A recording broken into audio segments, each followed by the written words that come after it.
Welcome to the Slop Farm. Enjoy the video.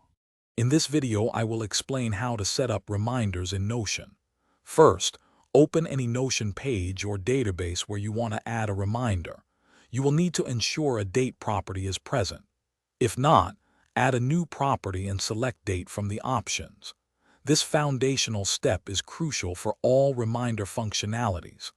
Once the date property is established, you can proceed to configure your specific reminder settings. To begin, navigate to your desired Notion page or database. Click on the Add a Property button, which is usually found at the top of your database or within the page properties. From the drop-down menu, select Date as the property type. It's helpful to give this property a descriptive name, like Due Date or Event Date, so its purpose is immediately clear.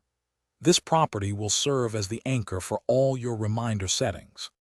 Once your date property is set, click directly on the date field within your page or database entry. This action will open a calendar picker. To add a specific time to your reminder, toggle on the Include Time option. You can then select the exact hour and minute. Below the time, you will find various reminder options, such as at time of event, 5 minutes before, or 1 day before. Choose the option that best suits your needs for timely notifications. After configuring your reminder, Notion will send you notifications based on your chosen settings.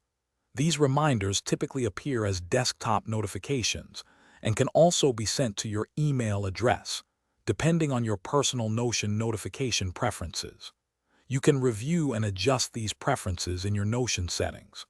All upcoming reminders will also be visible in your Notion Updates section and within the sidebar, helping you stay organized and on track with your tasks.